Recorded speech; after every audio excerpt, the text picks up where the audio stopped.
SP study point के इस audio article programme में आप सबका स्वागत है। दोस्तों, आज के करंट अफेयर सेशन में आप सबका स्वागत है। हम आज प्रमुख चर्चित मुद्दों पर बात करेंगे। हमें आशा है कि हमारी यह पहल आप सबके लिए बहुत कारगर साबित होगी। दोस्तों, आज हम बात करेंगे 17 मार्च 2021 के प्रमुख चर्चित मुद्दों पर।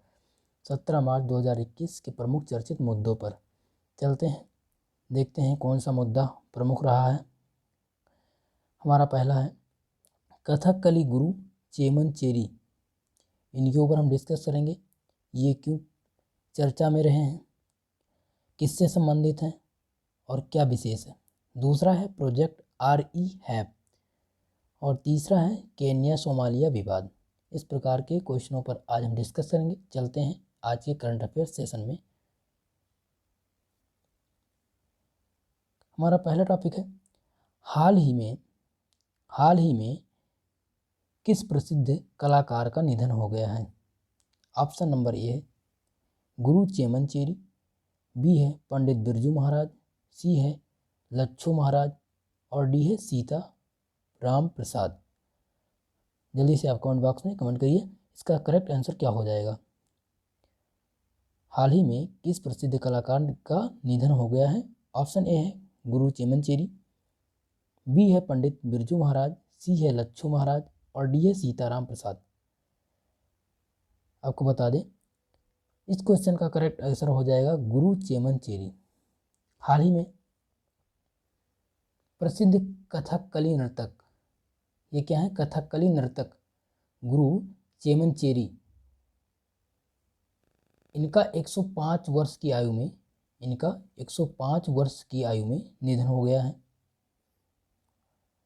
ये भारतीय शास्त्रीय नृत्य को केरल में लोकप्रिय बनाने के लिए महत्वपूर्ण भूमिका निभाई है। इन्होंने भारतीय शास्त्रीय नृत्य को केरल में लोकप्रिय बनाने के लिए महत्वपूर्ण भूमिका निभाई है, इसलिए ये बहुत प्रसिद्ध रहे हैं।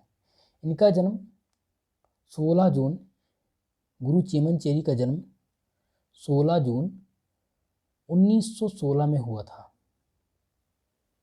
1916 में हुआ था। इनका जन्म कहाँ हुआ था? 16 जून 1916 में। इनका कथकली में योगदान रहा है। ये कथकली के प्रमुख व विशेषज्ञ थे। कथकली के दो अन्य गुरु हैं। पंडित बिरजू महाराज भी कथकली से संबंधित है, लेकिन ये उत्तर प्रदेश से संबंधित है। लच्छू महाराज भी कथकली से संबंध है और सीताराम प्रसाद भी कथकली से प्रसिद्ध हैं, मतलब संबंधित हैं, लेकिन ये तीनों उत्तर प्रदेश से आते हैं। ये तीनों लोग क्या हैं? उत्तर प्रदेश से। इसलिए इसका करेक्ट आंसर हो जाएगा ऑप्शन नंबर ए, गुरु चेमनचेरी। हाल ही में किस प्रसिद्ध कलाकार का निधन हुआ है? गुरु चेमनचेरी। ये किससे संबंधित है? कथकली से संबंधित है। इनका जन्म कब हुआ है? 16 जून। इनका जन्म कब हुआ है? 16 जून 1916 में। इनका निधन कितनी वर्ष की आयु में हुआ? 105 वर्ष की आयु में इनका निधन हुआ है। दोस्त, जैसा कि आप सबको समझ में आ ही गया होगा, चलते हैं अगले प्रश्न की तरफ। हमारा अगला प्रश्न है पायलट की शुरुआत किस प्रदेश से की गई है? पायलट की शुरुआत किस प्रदेश से की गई है? ऑप्शन नंबर ए है तमिलनाडु, ऑप्शन नंबर बी है कर्नाटक, सी है उत्तर प्रदेश और डी है केरल। जल्दी से आप इसका कमेंट बॉक्स में आंसर दीजिए, इसका करेक्ट आंसर क्या हो जाएगा। इस प्रकार इस क्वेश्चन का करेक्ट आंसर क्या हो जाएगा, जल्दी से आप कमेंट बॉक्स में कमेंट करिए।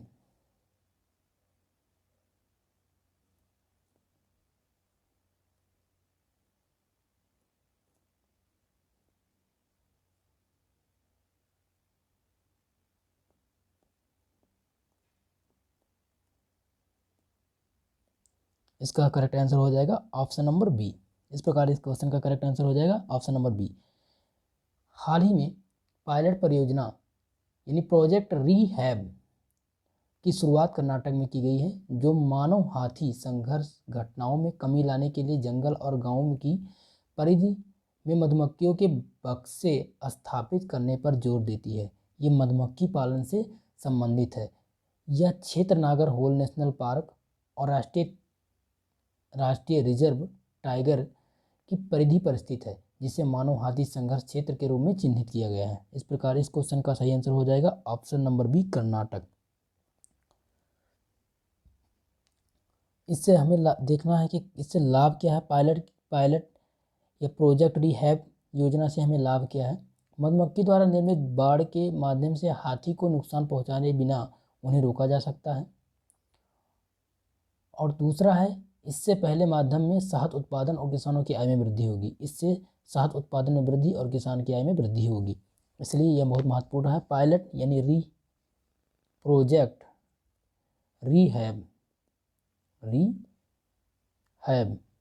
योजना, ये कर्नाटक से जारी की गई है, ये कर्नाटक से स्टार्ट की गई है। चलते हैं अगले प्रश्न पर। हमारा अगला प्रश्न है, नागरहोल वन्यजीव अभ्यारण्य, नागरहोल वन्यजीव अभ्यारण्य कहाँ स्थित है।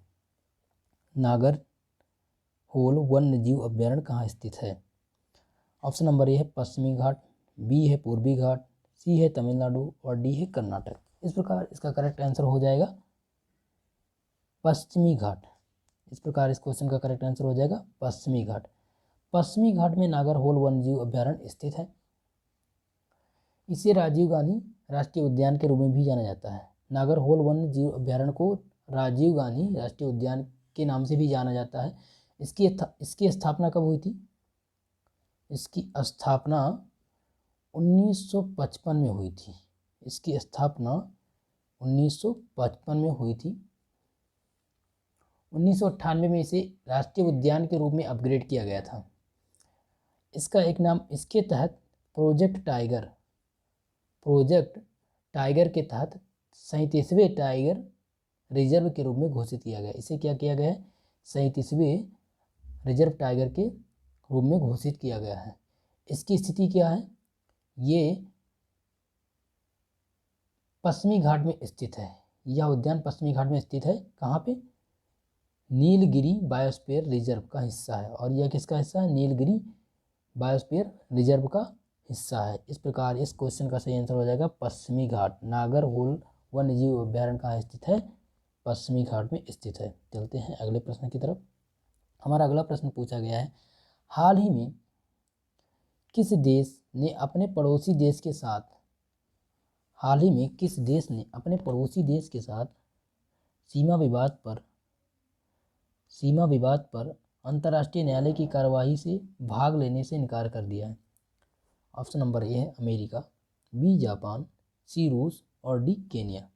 इस प्रकार इस क्वेश्चन का करेक्ट आंसर हो जाएगा ऑप्शन नंबर डी, केन्या। हाल ही में सोमालिया और केन्या के बीच हिंद महासागर में समुद्री सीमा के परिसीमन को लेकर विवाद है। दोनों पड़ोसी के बीच असहमति का मुख्य बिंदु रहा है। इस प्रकार पूर्वी अफ्रीका देश केन्या ने अपने पड़ोसी देश सोमालिया के साथ समुद्री सीमा पर अंतर्राष्ट्रीय न्यायालय की कार्यवाही में भाग लेने से इनकार कर दिया है। इसने क्या किया है, अंतर्राष्ट्रीय न्यायालय की कार्यवाही में भाग लेने से इनकार कर दिया है पूर्वी अफ्रीकी देश केन्या। इस प्रकार केन्या इसका करेक्ट आंसर हो जाएगा। चलते हैं अगले प्रश्न की तरफ। हमारा अगला प्रश्न है, यूपीआई हेल्प फीचर किससे संबंधित है। ऑप्शन नंबर ए है भीम ऐप, ऑप्शन नंबर बी है एसबीआई बैंक, सी है एचडीएफसी बैंक और डी है गूगल। यूपीआई हेल्प फीचर किससे संबंधित है। जल्दी से आप इस क्वेश्चन का आंसर दीजिए। इस क्वेश्चन का आंसर हो जाएगा Bhim app. UPI help feature से क्या संबंधित है, भीम ऐप। आज का हमारा यह सेशन यहीं पर समाप्त होता है। दोस्तों, डेली करंट न्यूज चर्चित मुद्दों की अपडेट पाने के लिए हमारे चैनल से जुड़िए। हमारे चैनल को सब्सक्राइब करिए और लाइक करिए और बेल आइकन को जरूर प्रेस करिए, क्योंकि डेली करंट अफेयर्स और डेली चर्चित मुद्दों की